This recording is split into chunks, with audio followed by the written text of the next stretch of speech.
yaitu di Palestina. Bapak sekalian, ini kondisi setiap hari, setiap saat di Palestina, terutama di jalur Gaza. Jadi saat kita mudik Idul Fitri, segera kita dibawa di sana. Saat Ramadan kita menikmati puasa, menikmati tarawih, segera kita dibawa. Permohonan terjadi setiap saat, dan ini sudah digariskan oleh Allah akan terjadi sampai menjelang kiamat nanti, sampai Allah beri kemenangan kepada umat Islam. Bapak Ibu, mengapa di situ ada jalur Gaza?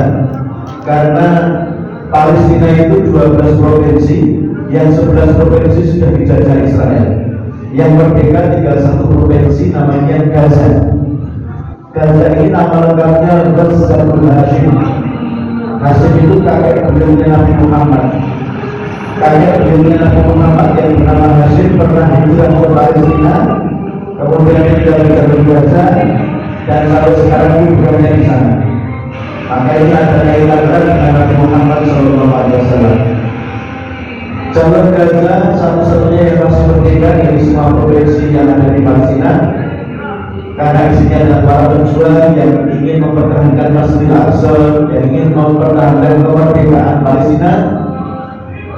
Maka mereka setiap saat dirongrong oleh Zionis yang di Israel. Ini pengumuman setiap saat Bapak sekalian. Masjid hancur, madrasah hancur, rumah hancur, apartemen hancur, infrastruktur hancur, dan banyak yang mati syahid. Ini salah satu masjid besar saya yang hancur. Jadi di Palestina itu tidak ada pondok pesantren Bapak sekalian. Yang ada adalah masjid besar-besar yang di dalamnya ada pondok pesantren, ada majelis untuk tahfidz Quran dan segala macam.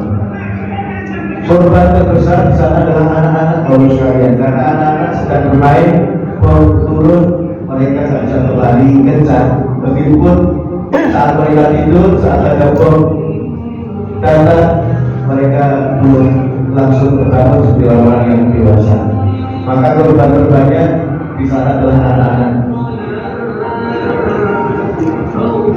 Dan data terbaru di Gaza ada sekarang ini 20.000 anak yatim atau yatim piatu atau piatu, karena banyak orang tua yang meninggal dunia. Jadi sebagian mati syahid, sebagian jadi yatim. Inilah kondisi saudara kita di sana. Padahal para sejarawan mencatat 70 nabi dan rasul pernah hidup dan berjuang di Palestina, khususnya dalam pada umumnya. Karena jumlah nabi itu sebenarnya banyak sekali.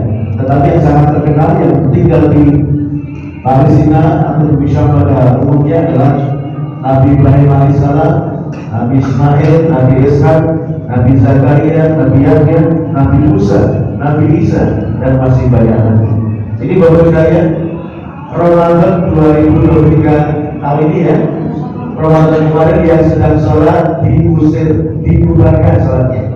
Bayangkan kita lagi sholat di Al-Manar, tiba-tiba ada musuh datang membubarkan sholat kita. Marah nggak kira-kira kita? Jadi kita marah karena sholat di masjidnya sendiri tapi dibubarkan. Ini yang terjadi. Tidak jalan yang ingin dipukul, ditendang, ditembak, itu sudah biasa. Bahkan kita ada videonya, nenek-nenek protes langsung ditembak kakinya. Yang mau nolong langsung dibedil, jadi nggak ada yang boleh nolong, sehingga setelah jam kemudian dan ini meninggal dunia dengan bisa darah. Ini baru saja di Masjid Iblis, salah satu masjid di komplek Masjid Al-Aqsa, yang dinilai sholat lama atau dikir yang terlalu lama, doanya terlalu lama diusir. Ini ibu sedang itikaf Ramadan kemarin, ibu-ibu sedang itikaf diusir, dipukul, ditendang. Jadi antara musola ini sudah tidak peduli laki-laki ini perempuan, karena mereka lemah. Ini perlu kita bocorkan. Mereka punya 3 program utama di akhir zaman.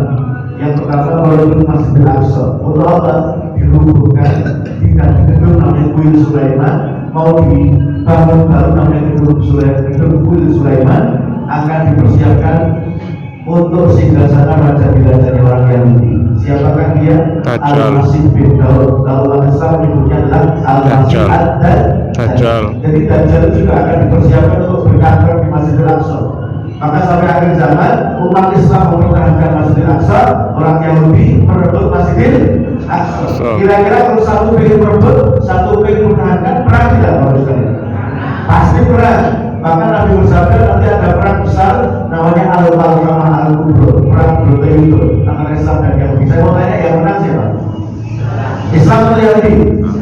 Islam yang menang karena Dajjal pemimpin perang Yahudi dibunuh oleh Nabi. Dibunuhnya di mana? Di Sidoarjo, Surabaya, Sepanjang.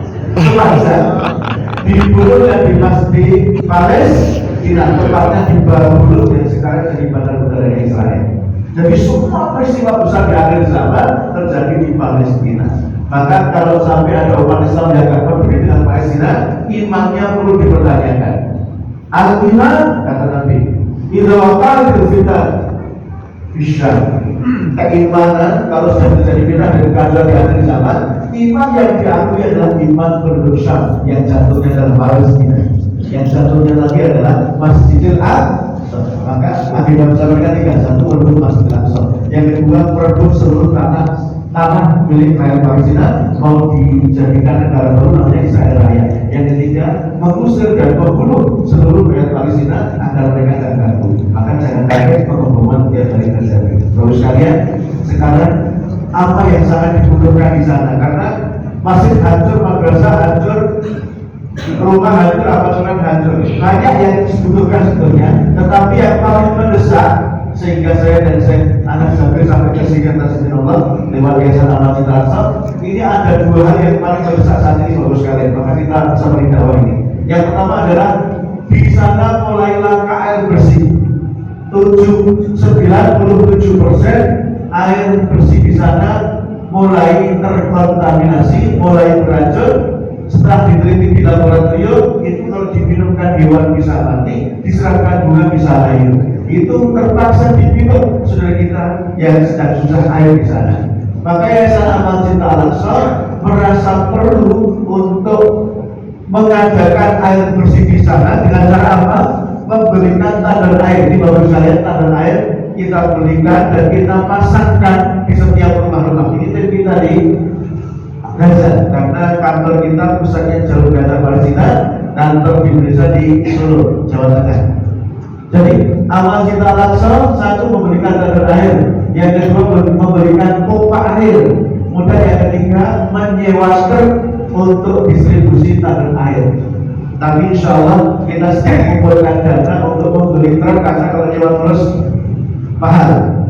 Truknya harganya 1,4 miliar. Dan insya Allah dana sudah mulai terkumpul. Saya kira dengan saya sejak Ramadan kemarin dana mulai terkumpul, semoga akhir tahun sudah bisa beli truk untuk distribusi air. Karena yang belum dapat jatah tandon air masih banyak. Ada tiap hari kita bagi-bagi tandon air, pompa air, dan sekaligus kita alirkan air bersih di sana. Nabi Muhammad SAW pernah ditanya, ya Rasulullah, ayu saudara Rasulullah, ya Rasulullah, sedekah yang paling mulia itu apa? Yang paling utama itu apa? Apa kata Nabi? Suqiyallah, sedekah air, terutama kepada orang yang sangat-sangat membutuhkan. Sebab apa? Orang tidak makan 4 hari, selagi masih minum air, insya Allah masih hidup. Coba dibalik, makan 4 hari, tidak minum air, seperti apa rasanya? Masya Allah.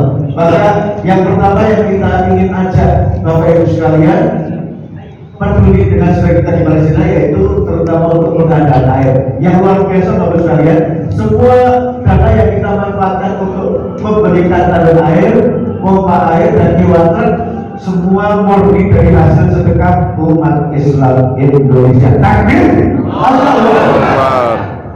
Kemudian program yang kedua, ada dua yang utama. Program kedua yang mendesak saat ini adalah, tadi sudah saya singgung, ada 20.000 anak yatim piatu atau piatu di jalur Gaza Palestina. Mereka butuh uluran tangan kita. Mereka tak lain dan tak bukan dengan anak cucu para nabi dan rasul. Bahkan Imam Syafi'i itu juga lahir di jalur Gaza ini.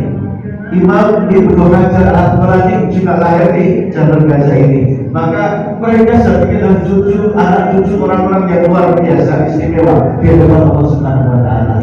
Dan lagi-lagi semua yang kita bagikan untuk anak-anak yatim duafa di sana ini murni dari sedekah umat Islam Indonesia. Takbir. Maka bos sekalian, apa kaitan dengan Al-Quran yang akan dibagikan dari sana sini? Kaitannya adalah Bismillah, pagi ini khusus yang masih hidup semuanya, khusus yang masih hidup, agar kita gak kena sindiran Allah dalam surat Al-Munafiqun ayat 10. Allah menyindir kita lewat surat Al-Munafiqun ayat 10. Apa itu? Allah terangkan di dalamnya ada orang yang terlanjur meninggal dunia, nangis minta diperpanjang sebentar nyawanya, ternyata pengennya apa? Pengen sedekah, gak pengen kawin lagi, gak pengen kuliah, tapi pengennya apa? Sedekah. Rabbi laula akhartani ila ajalin qarib fa asaddaqu wa asholih. Ya Rabb, andaikan mau perpanjang nyawaku sebentar ya Rabb, masih apa akan sedekah dan masih apa akan jadi orang baik. Sayangnya di ayat 11 Allah jawab wa la yu'akhirullahu nafsan idza jaa ajalha. Orang yang sudah sampai ajal gak bisa dimundurkan pada segitu. Maka khusus yang masih hidup lagi ini saya ajak untuk menyisihkan sebagian rezekinya untuk membantu saudara kita yang sedang susah di jalur Gaza Palestina, terutama untuk pengadaan air bersih dan juga untuk santunan yatim duafa di sana. Caranya bagaimana? Cukup pagi ini sisihkan 2 juta rupiah, sedekah 2 juta rupiah. Uangnya tidak harus disetorkan pagi ini, uangnya bisa diangsur 1 bulan atau ditransfer setelah 1 bulan juga boleh, atau pekan depan juga boleh. Kami jemput ke rumah juga bisa. Intinya pagi ini cukup maju ke depan, menerima hadiah dari Syekh Nazabil, didoakan jadi ahli Quran, didoakan hajatnya lancar, dan foto dengan beliau. Istri yang ikut infak, suami boleh ikut foto. Suami yang ikut sedekah, istri boleh ikut foto. Yang nggak boleh istri orang lain.